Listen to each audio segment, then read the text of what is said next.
One of the questions that I always get asked is, can I do the class on my periods? And as a rule in Eka Yoga, we tell people to just relax in their menstruation. Now you'll ask me, Chanchal, why? Why not? And I do understand the curiosity, and I'm going to tell you that. You see, our body has 5 main pranas, the Pancha Pranas or the Pancha Vayus. In fact, there are many, but these 5 are most important, right?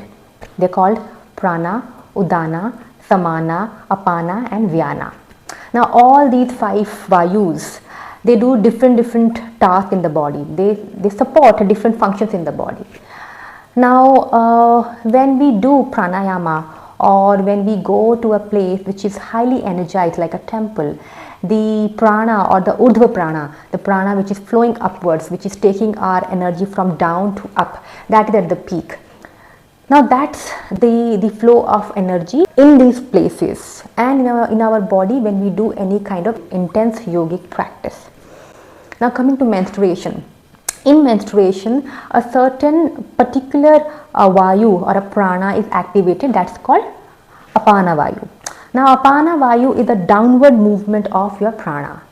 Now Apana Vayu is supports functions like excretion, menstruation, and even your reproductive fluids flow downwards.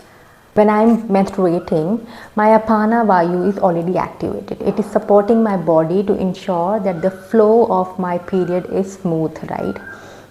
Now in the same time, when I do my intense practice for a long time, or if I visit a temple where the urdhva prana is always activated, then these 2 Vayus are going to be in conflict.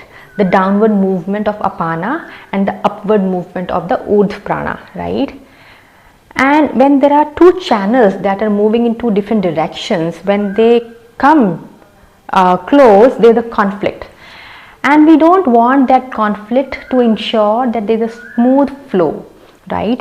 So something that is moving down, if a sudden flow that takes it upward, it is going to challenge the system, and we don't want that. It can create a lot of pain, cramps and many other health challenges which you can read more about in the book that I'm going to just in a moment suggest, right?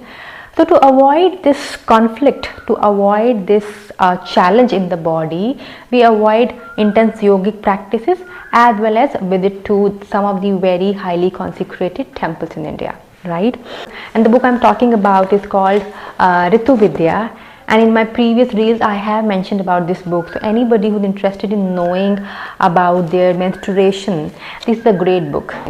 This is the time to reset your body, let your body do the job that it's doing. This is the time to really take that break, hit the pause button, take that break, allow yourself to go through these beautiful days at peace without really challenging yourself. Don't go by those sanitary napkin ads. If nature is allowing you or giving you a space where you can pause, rest, rejuvenate, then why not use it? If you have any questions, please drop in the comment. And if you would like to know more about your periods, then this is the book I will highly recommend. It is written by Sinu Joseph. It's called Ritu Vidya, and I do believe it has answers to a lot of questions from an Ayurveda perspective, from understanding our body and all the ancient knowledge that is so far kept away from us. Take good care. Bye bye.